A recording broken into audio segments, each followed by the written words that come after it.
Zamanın başlangıcında ne gökyüzü vardı ne de yeryüzü. Sadece uçsuz bucaksız bir okyanus. Karanlık suların içinde bilinmezliğe sürüklenen kadim tanrılar. Tatlı suların efendisi Apsu ve tuzlu denizlerin dişi kaosu Tiamat evrenin ilk varlıklarıydı. Onların sularından tanrılar doğdu. Ancak düzen ve kaosun arasındaki savaş daha en başından kaçınılmazdı. Tiamat ve Apsu'nun birlikteliğinden ilk tanrılar doğdu. Lahmu ve Lahamu.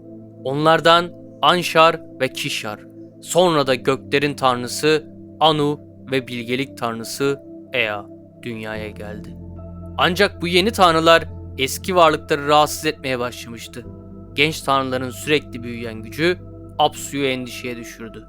O, onların gürültüsünden rahatsız oldu ve hepsini yok etmeye karar verdi. Ama tanrıların en bilgesi Ea, Apsu'nun planını öğrendi. O, büyünün ve suyun ustasıydı. Kadim büyülerini kullanarak Apsu'yu sonsuz bir uykuya mahkum etti ve öldürdü. Böylece Ea, Apsu'nun tahtını ele geçirdi ve onun sularının üzerine inşa ettiği sarayda yeni bir tanrı doğdu. Marduk. Tiamat, eşinin ölümünden sonra öfkeye kapıldı. Tanrıların ona ihanet ettiğini düşündü ve intikam için korkunç yaratıklar doğurdu. Bu yaratıklar arasında dev yılanlar, akrep adamlar, ejderhalar ve korkunç canavarlar vardı. Ordusunun başına Kingu'yu geçirdi ve tanrılara savaş açtı. Ancak tanrılar korku içindeydi. Tiamat'ın öfkesi karşısında kimse ona karşı çıkmaya cesaret edemedi. O zaman Ea, genç tanrı Marduk'a döndü. Marduk bir şartla savaşmayı kabul etti.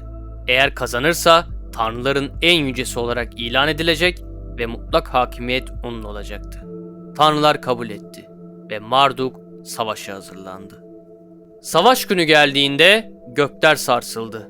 Marduk, Tiamat'ın devasa gövdesine bir ağ fırlattı ve rüzgarlarla onu hareketsiz hale getirdi. Sonra bir okla onun kalbini delip geçti. Tiamat'ın cesedi parçalanırken Marduk yeni bir plan yaptı. Onun devasa vücudunu aldı ve evreni yarattı. Başını ikiye ayırdı. Bir yarısıyla göğü, diğer yarısıyla yeri oluşturdu.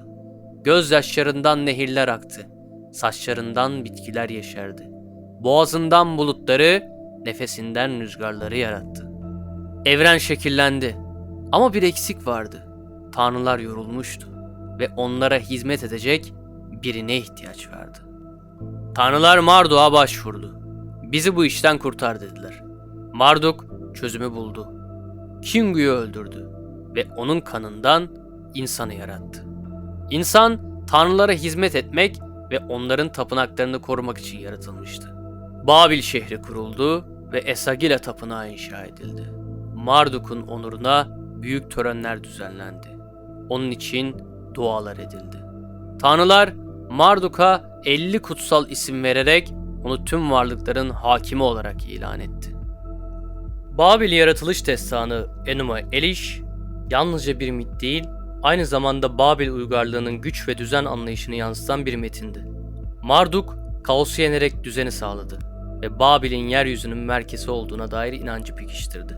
Bu efsane yalnızca bir yaratılış hikayesi değil, aynı zamanda Babil'in tanrılarını ve hükümdarlarını kutsayan bir siyasi bildiriydi. Enuma Elish, Mezopotamya'nın mitolojisini şekillendirdi ve diğer uygarlıklara ilham verdi. Kaostan düzene, karanlıktan aydınlığa, Enuma Elish, insanlığın varoluş sorularına cevap arayan en eski efsanelerden biri olarak kaldı. Belki de bizler hala Marduk'un tanrılara vaat ettiği düzeni aramaya devam ediyoruz.